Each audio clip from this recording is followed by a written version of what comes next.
ओम शांति। आज 1 अप्रैल 2026 के प्यारे बाप दादा के अनमोल मधुर महावाक्य हैं। आज की मुरली में सत्यम शिवम सुंदरम बाबा ने अपना परिचय देते हुए कहा कि बाप जो है जैसा है उनको नंबरवार सब पहचानते हैं। अगर सब पहचान ले, निश्चय बुद्धि हो जाए तो मुंबई से आबू तक क्यों लग जाए। क्या पहचान जाए? बाबा कहे पहले तो सबको यह मालूम पड़े कि हम आत्माओं का पिता निराकार हैं, वही सद्गति दाता हैं जो आकर अभी सद्गति का पार्ट बजा रहे हैं। इस बात में निश्चय बुद्धि हो जाए तो बहुत भीड़ मच जाए। और साथ में बाबा कहे योग में कमी होने के कारण फिर ज्ञान का तीर नहीं लगता, क्योंकि देह अभिमान बहुत है, पाप होते रहते हैं। इसमें मुख्य है योग बल, जिसको प्राचीन राजयोग कहते हैं। फिर याद की विधि बताते कहा कि बाप समझाते हैं, बच्चे अपने को आत्मा समझो, हम आत्मा बिंदी हैं, बाप भी बिंदी हैं। बाप ज्ञान का सागर हैं, उनको ही याद करना है। याद करने की ऐसी प्रैक्टिस पड़ जाए जो निरंतर याद ठहर जाए। पिछाड़ी में अर्थात अंतिम अवस्था में यही याद रहे, हम आत्मा हैं। और बहुत विशेष कहा कि रोज पुण्य का काम अवश्य करना है। और वो पुण्य का काम कौन सा है? एक तो सबको बाप का परिचय देना, सबका बुद्धि योग बाबा से जुड़ाना, एक बाबा की याद में रहे, दूसरों को भी याद दिलाना और सबको सुख देना है। फिर श्रेष्ठ तकदीर बनाने के लिए कहा कि मोस्ट बिलवेड बाप के साथ सच्चा सच्चा लव चाहिए। बाप से लव है तो उसका प्रमाण है वह कदम कदम पर श्रीमत पर चलेंगे, उनको स्मृति रहेंगी, हम विश्व का मालिक बनते हैं। अगर बाबा कहे ऐसी श्रेष्ठ स्मृति में रहे, याद करे तो चेहरे में रौनक आ जाए। फिर एग्जाम्पल देते हुए कहा कि जैसे कन्या की शादी होती है, जेवर आदि पहनती है तो चेहरा एकदम खुशी में चमक जाता है। परंतु बाबा कहे यहाँ साजन शिव बाबा को याद करते ही नहीं है, नहीं तो ज्ञान से, गुणों से, शक्तियों से सुसज्जित रहे तो चेहरा कितना चमक जाए। लेकिन बाबा कहे कईयों की शक्ल तो एकदम मुरझाई हुई रहती है, बात मत पूछो। जबकि भगवान मिला है तो चेहरा कितना खुशनुमा होना चाहिए। सुनते हैं प्यारे बाप दादा के अनमोल मधुर महावाक्य। आज बाबा कहे मीठे बच्चे, बाप जो है जैसा है तुम बच्चों में भी नंबरवार पहचानते हैं। अगर सब पहचान ले तो बहुत भीड़ मच जाए। मीठे बच्चे, बाप जो है जैसा है तुम बच्चों में भी नंबरवार पहचानते हैं। अगर सब पहचान ले तो बहुत भीड़ मच जाए। आज मुरली से प्रश्न है, चारों ओर प्रत्यक्षता का आवाज कब फैलेगा? उत्तर में बाबा ने दो बातें बताई। एक तो बताया कि मनुष्य को पता पड़ेगा कि स्वयं भगवान इस पुरानी दुनिया का विनाश करा के नई दुनिया स्थापन करने आए हैं। दूसरा, हम सबकी सद्गति करने वाला बाप हमें भक्ति का फल देने आए हैं। यह निश्चय हो तो प्रत्यक्षता हो जाए, चारों ओर हलचल मच जाए। आज मुरली में गीत बजा, जो पिया के साथ हैं उनके लिए ज्ञान बरसात है। ओम शांति। बच्चों ने गीत की दो लाइन सुनी, जो पिया के साथ है। अब पिया कौन है यह दुनिया नहीं जानती, अर्थात बच्चे जानते हैं कि पिया कौन है, शिव बाबा है। और जो उनकी स्मृति में है, उनके सन्मुख है, उनके लिए ज्ञान बरसात है। बाबा कहे भल ढेर बच्चे हैं, उनमें भी बहुत हैं जो नहीं जानते हैं कि किस प्रकार से बाबा को याद करना चाहिए। वह याद करने नहीं आता, घड़ी घड़ी भूल जाते हैं। बाबा कहे घड़ी घड़ी भूल जाने का कारण क्या है कि बाबा को यथार्थ रीति नहीं पहचानते हैं, यथार्थ रीति याद नहीं करते हैं। बाबा कहे बाप समझाते हैं, बच्चे अपने को आत्मा समझो, हम बिंदी हैं, बाप ज्ञान का सागर है, उनको ही याद करना है। याद करने से ही ऐसी प्रैक्टिस पड़ जाएंगी जो निरंतर याद ठहर जाए।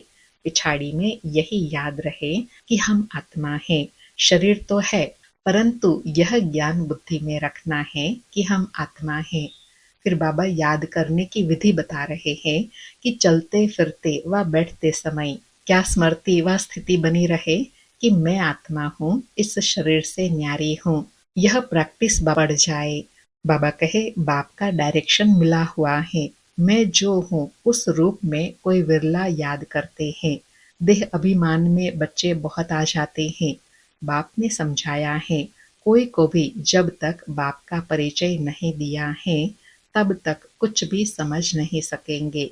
पहले तो उन्हों को यह मालूम पड़े कि वह निराकार हमारा बाप है, गीता का भगवान है, वही सर्व का सद्गति दाता है।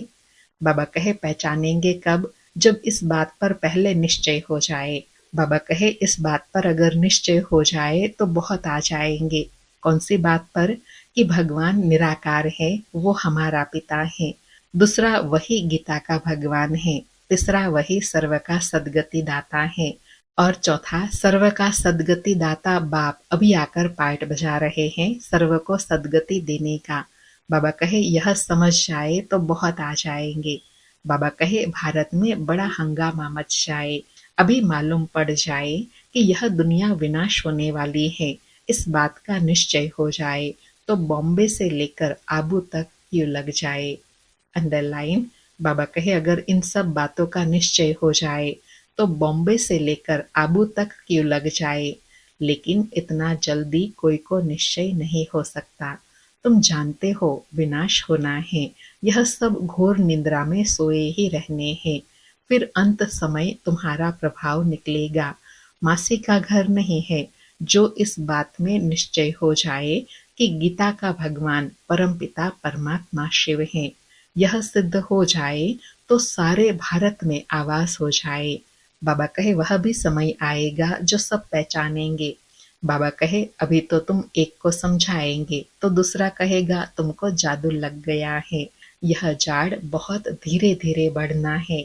अभी थोड़ा टाइम है, फिर भी पुरुषार्थ करने में हर्जा नहीं है। तुम बड़े बड़े लोगों को समझाते हो परंतु वे कुछ भी समझते थोड़े ही है। बच्चों में भी कई इस नॉलेज को समझते नहीं है। बाप की याद नहीं तो वह अवस्था नहीं। कल की मुरली में भी बाबा ने कहा था ना, याद नहीं तो फिर वह सर्विस नहीं कर सकते हैं। आज बाबा कहे याद नहीं तो फिर वह अवस्था नहीं बनती है जो दूसरों को समझाए और तीर लग जाए। बाबा कहे बाप जानते हैं निश्चय किसको कहा जाता है। अभी तो कोई 1-2% भी मुश्किल बाप को याद करते हैं। पल यहाँ बैठे हैं, बाप के साथ वह लव नहीं रहता। इसमें लव चाहिए, तकदीर चाहिए। बाबा कितना सीधा अटेंशन दिला रहे हैं कि बाबा की याद न रहने का कारण क्या है कि बाबा से इतना लव नहीं है। बाबा से लव हो, अपनी तकदीर बनाने के लिए पुरुषार्थ करे तो बाबा की याद भी रहे। बाबा कहे बाप से लव हो तो समझे हमको कदम कदम श्रीमत पर चलना है। हम विश्व के मालिक बनते हैं। आधा कल्प का देह अभिमान बैठा हुआ है। सो अब देही अभिमानी बनने में बड़ी मेहनत लगती है। अपने को आत्मा समझ मोस्ट बिलवेड बाप को याद करना मासी का घर नहीं है। बाबा ने फिर अटेंशन दिलाया कि इन सब में पुरुषार्थ अच्छा चाहिए, कोई सहज बात नहीं है। बाबा कहे उनके चेहरे में ही रौनक आ जाए। कन्या शादी करती है, जेवर आदि पहनती है तो चेहरे में एकदम खुशी आ जाती है। परंतु यहाँ तो साजन को याद ही नहीं करते तो वह शक्ल मुरझाई हुई रहती है, बात मत पूछो। बाबा फिर सीधा अटेंशन दिला रहे हैं कि यहाँ बच्चों के चेहरे पर वो खुशी, वो रूहानियत क्यों नहीं नजर आती है? क्योंकि शिव बाबा साजन को इतना प्यार से याद नहीं करते हैं, इसलिए मुरझाए हुए रहते हैं। बाबा कहे कन्या शादी करती है तो चेहरा खुशनुमा हो जाता है। कोई की तो शादी के बाद भी शक्ल मुर्दे जैसी रहती है। किस्म किस्म के होते हैं। कोई तो दूसरे घर में जाकर मूंज पड़ती है। तो यहाँ भी ऐसे हैं। बाबा एग्जाम्पल देकर समझा रहे हैं। जैसे उसमें वैरायटी है ऐसे यहाँ भी वैरायटी बच्चे हैं। बाबा को याद करने की मेहनत है। बाबा कहे बाबा को याद करने की मेहनत है। यह गायन अंत का है। कौन सा? कि अतीन्द्रिय सुख गोपी वल्लभ के गोप गोपियों से पूछो, अर्थात हम बच्चों से पूछो। अपने को गोप गोपिया समझना और निरंतर बाप को याद करना, वह अवस्था होनी है। बाप का परिचय सबको देना है। बाप आया हुआ है, वो वर्षा दे रहे हैं। इसमें सारी नॉलेज आ जाती है। किसमें? कि यह निश्चय हो जाए कि स्वयं भगवान आए हुए हैं, वह अभी वर्षा दे रहे हैं। यह निश्चय हो जाए, समझ जाए और पुरुषार्थ में लग जाए तो इसमें सारी नॉलेज आ जाती है। बाबा कहे लक्ष्मी नारायण ने जब 84 जन्म पूरे किए तब बाबा ने अंत में आकर उन्हों को राजयोग सिखाई, राजाई दी। लक्ष्मी नारायण का यह चित्र है नंबर 1। तुम जानते हो उन्होंने आगे जन्म में ऐसे कर्म किए हैं, वह कर्म अब बाप सिखला रहे हैं। कहते हैं मन मना भव, पवित्र रहो, कोई भी पाप मत करो, क्योंकि तुम अभी स्वर्ग के मालिक पुण्य आत्मा बनते हो। आधा कल्प माया रावण पाप कराती आई है, अब अपने से पूछना है, हमसे कोई पाप तो नहीं होते हैं, पुण्य का काम करते रहते हैं, अंधों की लाठी बने हैं। बाप कहते हैं मन मना भव। बाबा कहे यह सब अपने आप से पूछना है व रियलाइज करना है। क्या रियलाइज करना है? कि हम कोई पाप का काम तो नहीं करते हैं, हम कितना पुण्य कर्म करते हैं, हम कितना अंधों की लाठी बनते हैं, हम कितना मन मना भव हो रहते हैं। बाबा कहे यह भी पूछना होता है कि मन मना भव किसने कहा? वह कहेंगे श्री कृष्ण ने कहा। तुम मानते हो परमपिता परमात्मा शिव ने कहा। रात दिन का फर्क है। शिव जयंती के साथ है गीता जयंती, गीता जयंती के साथ श्री कृष्ण जयंती। तुम जानते हो हम भविष्य में प्रिंस बनेंगे, बिगर टू प्रिंस बनना है। यह एम ऑब्जेक्ट ही राजयोग की है। तुम सिद्ध कर बताओ कि गीता का भगवान श्री कृष्ण नहीं था, वह तो निराकार था, तो सर्वव्यापी का ज्ञान उड़ जाए। सर्व का सदगति दाता पतित पावन बाप है। कहते भी हैं कि वह लिबरेटर है, फिर सर्वव्यापी कह देते। जो कुछ बोलते हैं समझते नहीं है। धर्म के बारे में जो आता है बोल देते हैं। मुख्य धर्म है 3। देवी देवता धर्म तो आधा कल्प चलता है। बाकी बाबा कहे आधा कल्प में 3 धर्म चलते हैं। कौन कौन से? इस्लामी, बौद्धी और क्रिश्चियन। बाबा कहे तुम जानते हो बाप ब्राह्मण देवता क्षत्रिय धर्म स्थापन करते हैं। यह दुनिया नहीं जानती, वह तो सतयुग को ही लाखों वर्ष कह देते हैं। आदि सनातन देवी देवता धर्म है सबसे ऊंचा, परंतु यह अपने धर्म को ही भूल इररिलीजियस बन पड़े हैं। क्रिश्चियन लोग अपने धर्म को नहीं छोड़ते, वह जानते हैं क्राइस्ट ने हमारा धर्म स्थापन किया था। इस्लामी, बौद्धी, फिर क्रिश्चियन, यह है मुख्य धर्म। बाकी तो छोटे छोटे बहुत हैं, कहाँ से वृद्धि हुई यह कोई नहीं जानते। बाबा कहे मोहम्मद को अभी थोड़ा समय हुआ है। इस्लामी पुराने हैं, क्रिश्चियन भी मशहूर है, बाकी तो कितने ढेर है। सबका अपना अपना धर्म है, अपना अपना भिन्न भिन्न धर्म, भिन्न भिन्न नाम है, तो मूंझ गए हैं। यह नहीं जानते कि मुख्य धर्म शास्त्र ही 4 है। इसमें डिटिज्म ब्राह्मणिज्म भी आ जाता है। ब्राह्मण सो देवता, देवता सो क्षत्रिय, यह किसी को पता नहीं। अर्थात जो ब्राह्मण आत्माएं हैं वही देवता बनते हैं, वही क्षत्रिय वैश्य शूद्र ऐसे चक्र लगाते हैं। बाबा कहे गाते हैं ब्राह्मण देवताई नमः। परम पिता ने ब्राह्मण देवता क्षत्रिय धर्म की स्थापना की। अक्षर है परंतु पढ़ते ऐसे हैं जैसे तोते। बाबा कहे यह बातें शास्त्रों में पढ़ते आए, सुनते आए। बाबा कहे यह है कांटों का जंगल, भारत गार्डन ऑफ फ्लावर था, यह भी मानते हैं, परंतु वह कब, कैसे, किसने बनाया, परम पिता क्या चीज है, यह कोई नहीं जानते।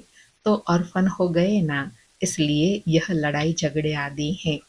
बाबा कहे यथार्थ नहीं जानते हैं ना, इसलिए ही तो लड़ाई झगड़े हैं, नहीं तो सब आत्माओं का पिता है ही एक। अगर पहचान जाए तो लड़ाई झगड़े ही समाप्त हो जाए। बाबा कहे सिर्फ भक्ति में खुश होते रहते हैं। अब बाप आए हैं सोजरा करने, सेकंड में जीवन मुक्ति बना देते हैं। ज्ञान अंजन सतगुरु दिया, अज्ञान अंधेर विनाश। अभी तुम जानते हो हम सोजरे में हैं। बाप ने तीसरा नेत्र दिया है। भल देवताओं को तीसरा नेत्र दिखाते हैं, परंतु अर्थ नहीं जानते।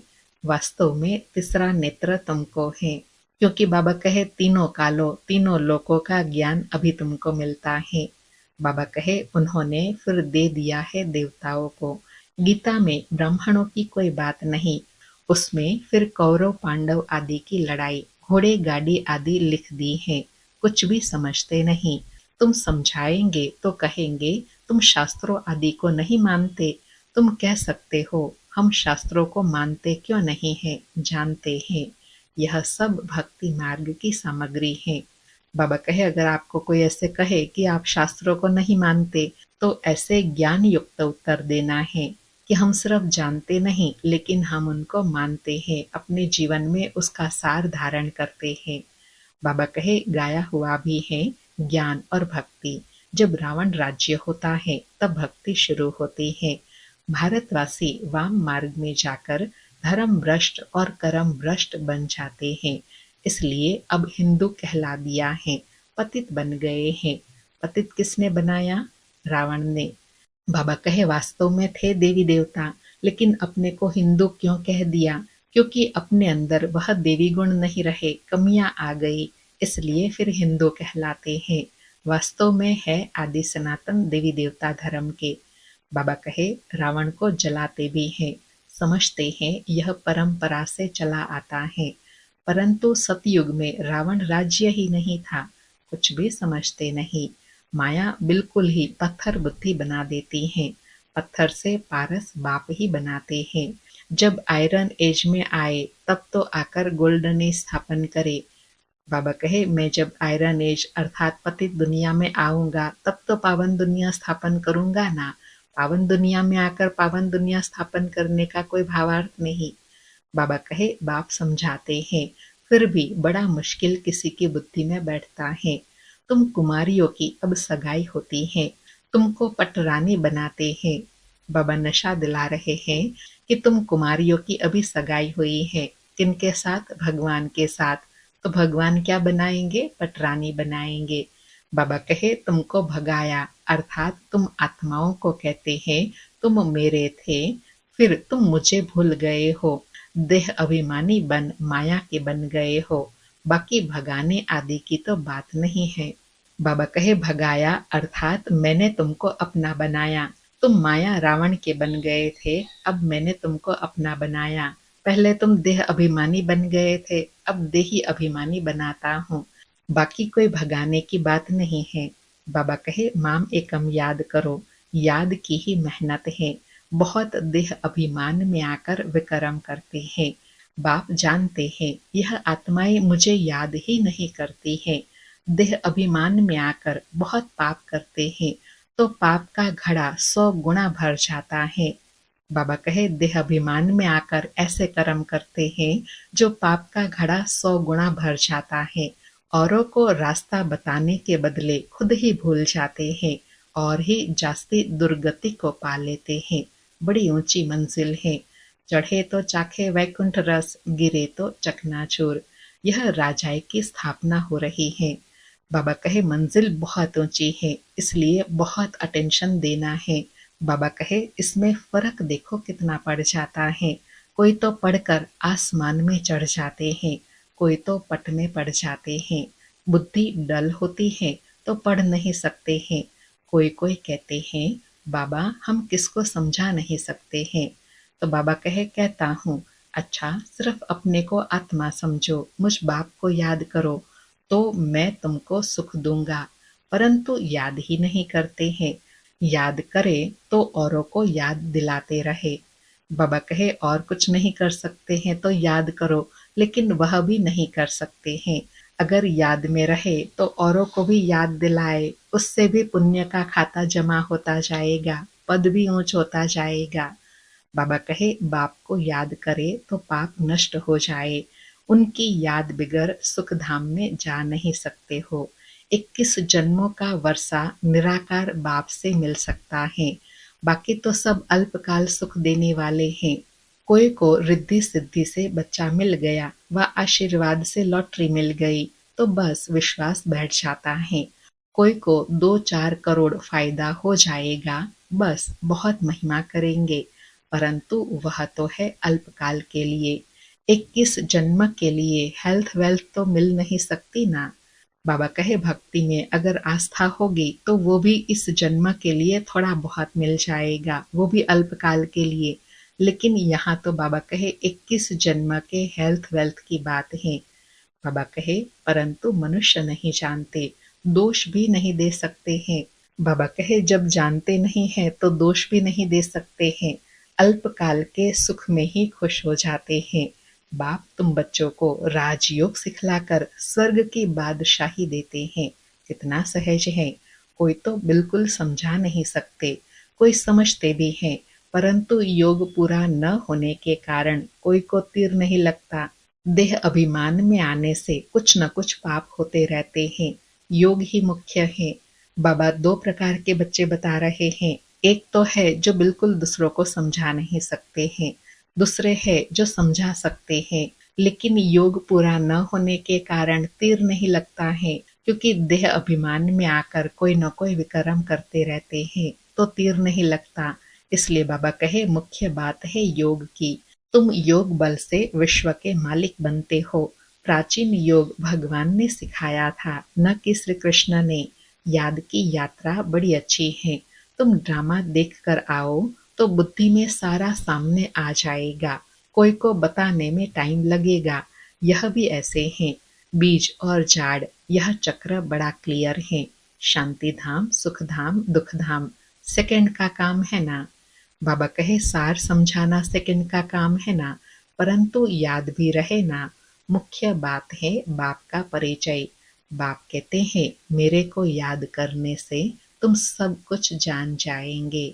बाबा कहे सिर्फ मुझे याद करो तो मेरे द्वारा तुम सब कुछ जान जाएंगे।